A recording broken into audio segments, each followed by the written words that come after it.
RBI governor के कोई qualification नहीं है, बैंकर्स भी बने हैं अमिताभ घोष जैसे, और एलआईसी के एक्स एमडी भी आरबीआई गवर्नर बने हैं। अभी क्योंकि हमारे पास बहुत स्टोरीज है सुनाने के लिए, आपको एक एक स्टोरी अनफोल्ड होएगी, बट सबसे इम्पोर्टेंट है अपना काम करना। इन स्टोरीज में सबसे इम्पोर्टेंट पता है क्या है? आपको अपनी स्टोरी बनानी है।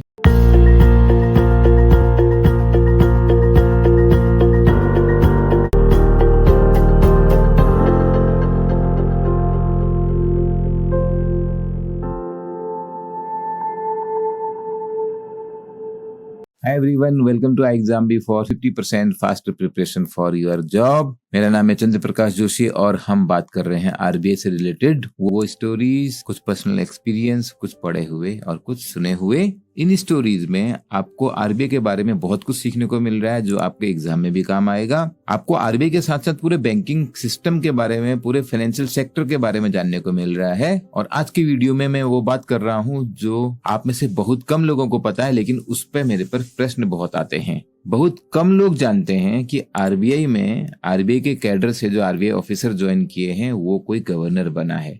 बार बार प्रश्न मेरे पास ये आता है, क्या RBI grade B officer governor बन सकता है? अगर इसका आंसर मुझे यस या नो में देना है तो ऑब्वियस आंसर है यस। और आज मैं वो नाम भी आपको बताने वाला हूँ। इंटरेस्टिंग बात तो ये है कि आरबीआई का गवर्नर कोई भी बन सकता है, मैं भी बन सकता हूँ, आप भी बन सकते हैं। आरबीआई के एक्ट में कोई क्वालिफिकेशंस लिखी ही नहीं है। और अगर आप ये सोचते हो कि आरबीआई के गवर्नर केवल आईएएस ऑफिसर बनते हैं, तब तो आप बिल्कुल गलत हो। करंट गवर्नर मिस्टर दास से पहले भी doctor Urjit Patel and doctor Raghuram Rajan दोनों ही आईएएस ऑफिसर नहीं थे। आप सोच रहे होगे ना कि मेरा गवर्नर बनने का चांस अभी बचा हुआ है। चांस तो आपका प्राइम मिनिस्टर ऑफ इंडिया बनने का भी बचा हुआ है, but you have to work accordingly. जहां तक बात आरबीआई के गवर्नर्स की है, टोटल 25 गवर्नर्स, अभी 25th गवर्नर चल रहे हैं। 25 गवर्नर्स में से 14 गवर्नर जो हैं वो आईएएस कैडर के हैं। और इंटरेस्टिंग बात तो यह है कि पहले गवर्नर भी आईएएस कैडर के नहीं थे। उस टाइम में इसको बोलते थे ICS, Indian civil services. Actually अंग्रेजों के जमाने में वो होती थी इंपीरियल सिविल सर्विसेज, जो बाद में इंडियन एडमिनिस्ट्रेटिव सर्विसेज हो गई है। उसको इंक्लूड करके 14 गवर्नर्स आईएएस कैडर के बने हुए हैं। पहले गवर्नर सर ऑसबॉर्न स्मिथ, वो भी आईएएस नहीं थे, वो भी एक बैंकर थे।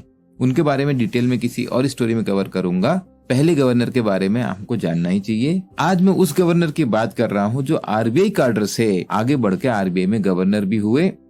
अभी तक अगर आपने नाम गेस कर लिया है तो बहुत अच्छी बात है, नहीं किया है तो आगे क्लू आते जा रहे हैं। ये मैं आपको बता सकता हूँ, आप में से जो लोग तैयारी कर रहे हैं आरबीआई की, जो लोग तैयारी कर रहे हैं कोई बैंकिंग एग्जाम की, उन्होंने उनका नाम सुना जरूर होगा, लेकिन आपको मालूम नहीं है ये बात। आपको या तो ये नहीं मालूम है कि वो आरबीआई गवर्नर रहे हैं, दूसरा आपको ये नहीं मालूम है कि वो आरबीआई में कैडर से गए थे। 1950 में उन्होंने ज्वाइन किया था आरबीआई का economics department as a research officer.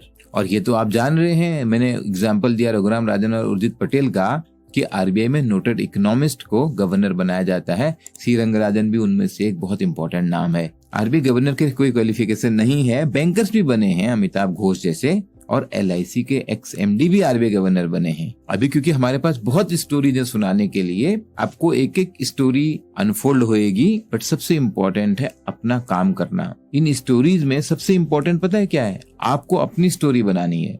और अपनी स्टोरी बनाने के लिए यू हैव टू वर्क। जैसा मैं बार बार बोलता रहता हूँ, कोई जॉब बेस्ट नहीं है, कोई जॉब वर्स्ट नहीं है। अगर आप बैंक में काम कर रहे हैं तो बैंक में भी आप चेयरमैन, सीएमडी बन के, सीईओ बन के, आप एलआईसी में काम कर रहे हैं, वहां पर भी टॉप पहुंच सकते हैं। और डेफिनेटली आरबीआई की जॉब सेंट्रल बैंकिंग की जॉब है, आप इसके लिए एफर्ट मार रहे हैं, you are most welcome for 50% faster preparation. आगे उनका नाम का क्लू बताते हुए ये बताता हूँ आपको कि जब वो आरबीआई गवर्नर थे, उन्होंने नाम कमाया और बहुत लंबे समय तक उनका गवर्नर का टेन्योर नहीं रहा। उन्होंने ज्यादा नाम कमाया है आरबीआई गवर्नर की पोजीशन छोड़ने के बाद। चलिए अगला क्लू, 2021 में at the age of 94 years he passed away. Covid से भिड़ रहे थे, अभी भी नाम क्लिक नहीं किया। उनको father of banking reforms in India के नाम से जाना जाता है। 2 इम्पोर्टेंट कमेटी उनके नाम से बनी, समझ आ रहा है ना? पहली committee committee on financial system. 1991 में जब मनमोहन सिंह फाइनेंस मिनिस्टर थे, उन्होंने ये कमेटी बनाई और उसके बाद 92 से लेकर 97 तक इस कमेटी की रिकमेंडेशंस पर ही फाइनेंशियल सेक्टर ओपन अप हुआ। और उसके बाद 1998 में जब पी चिदम्बरम फाइनेंस मिनिस्टर थे, उन्होंने दोबारा उन्हीं के अंदर एक कमेटी बनाई। उस समय कमेटी का नाम रखा गया committee on banking sector reforms. उसका आइडिया था कि जो फाइनेंशियल सेक्टर रिफॉर्म्स अभी तक हुए हैं उनको हम रिव्यू करें और अब बैंकिंग पे स्पेसिफिकली फोकस करते हैं। नरसिम्हन कमेटी 1, नरसिम्हन कमेटी 2 की रिकमेंडेशंस पे आज भी हम काम कर रहे हैं। इन प्रिंसिपल भारत सरकार ने उनकी बहुत सारी रिकमेंडेशंस को मान लिया था, लेकिन एग्जीक्यूशन में टाइम लगता है। 2 मई 1987 को अपॉइंट हुए RBI governor M Narasimhan, RBI के 13वें गवर्नर। और उनके करियर में एक और इम्पोर्टेंट बात है कि जब वो आरबीआई में रिसर्च ऑफिसर थे, उसके बाद वो फाइनेंस मिनिस्ट्री में चले गए थे, जहां पर वो एडिशनल सेक्रेटरी के पद तक गए। उनके उस कार्यकाल का सबसे इम्पोर्टेंट अचीवमेंट मैं बोलूंगा इंडिया में रीजनल रूरल बैंक का एस्टेब्लिशमेंट। जब इंदिरा गांधी प्राइम मिनिस्टर थी और सी सुब्रमण्यम उस समय फाइनेंस मिनिस्टर थे, तो नरसिम्हन साहब ने यह आइडिया दिया कि क्यों ना हम एक स्पेशलाइज्ड टाइप के बैंक बनाए जिनका नाम होगा रीजनल रूरल बैंक, जिनमें प्रोफेशनलिज्म होगी कमर्शियल बैंक की और टच होगा कोऑपरेटिव बैंक का रूरल वाला।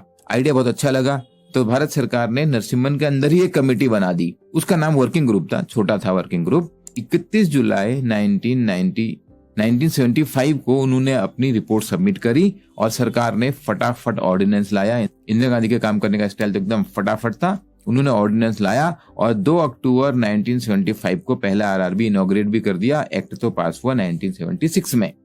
But father of Indian banking reforms को जाना जाएगा उनके रिकमेंडेशंस के लिए इनवैल्यूएबल कंट्रीब्यूशन, जो पूरे Indian banking system open up हुआ। उनकी रिकमेंडेशंस के बाद ही इंडिया में प्राइवेट सेक्टर बैंकिंग को इतने लाइसेंस मिले।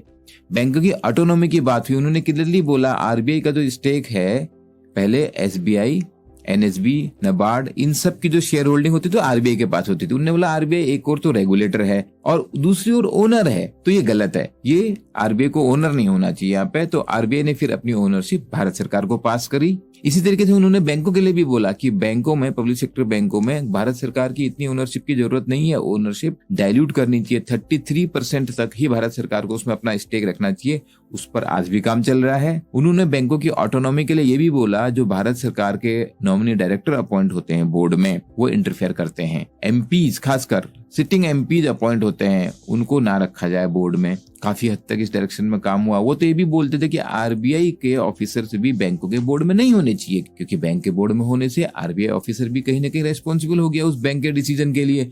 दूसरी ओर जब आप as a regulator, as a supervisor आते हो और आप बोलते हो आपने काम गलत किया, तो आप उस समय बोर्ड में बैठे हुए क्या कर रहे थे? इस तरीके के कॉन्फ्लिक्ट ऑफ इंटरेस्ट को अलग करने के लिए उन्होंने बहुत क्लियर रिकमेंडेशंस दी। बैंकिंग सिस्टम को स्ट्रॉन्गर बनाने के लिए उन्होंने मर्जर्स ऑफ बैंक का प्रपोजल रखा, जिसमें आपको मालूम है अब जाके मोदी सरकार के टाइम में बैंकों का मर्जर हो पाया है। अभी भी और मर्ज करने के प्लान हैं। उन्होंने बात करी एनपीए को रिकॉग्नाइज करने की।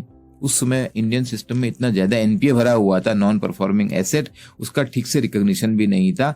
उसको रिकॉग्नाइज करना और उसके लिए प्रोविजनिंग करना नरसिम्हन कमेटी की बहुत इंपॉर्टेंट रिकमेंडेशन थी। उसके बाद जो सेकंड कमेटी थी, उसमें उन्होंने जो बात की कैपिटल एडिक्वेसी की। बासल गाइडलाइन के अंदर बैंकों के अंदर सफिशिएंट कैपिटल रखना, जिससे कि किसी भी सिचुएशन में बैंक स्ट्रॉन्ग फाइनेंशियल इंस्टीट्यूशंस के रूप में खड़ा रहे। इंटरेस्ट रेट को डीरेगुलेट करना। पहले हालत ये होती थी कि आरबीआई को हर चीज के इंटरेस्ट रेट बताने पड़ते थे। सेविंग अकाउंट में कितना ब्याज देना चाहिए ये भी आरबीआई बताता था। उन्होंने बोला ये डीरेगुलेट करो, एसएलआर को कम करो। मैंने आपको दूसरी वीडियो में बताया था ना, सीआरआर एसएलआर मिला के 50% बैंक का डिपॉजिट रखा हुआ होता था गवर्नमेंट सिक्योरिटीज और आरबीआई के पास। अब बैंक ऐसे में कैसे बिजनेस करेगा? बैंकों की ऑटोनॉमी, बैंकों की फ्रीडम और कॉम्पिटिटिवनेस को बढ़ाने के लिए नरसिम्हन कमेटी की रिकमेंडेशन थी ब्रांच लाइसेंसिंग खत्म करो। एक ब्रांच के लिए पहले बैंकों को आरबीआई से लाइसेंस लेना पड़ता था, अब बाद में आरबीआई लेके आया ब्रांच ऑथराइजेशन पॉलिसी। बैंकों को बोला 1 साल में तुम्हें कितनी ब्रांचेस खोलनी है, हमको टोटल नंबर दे दो,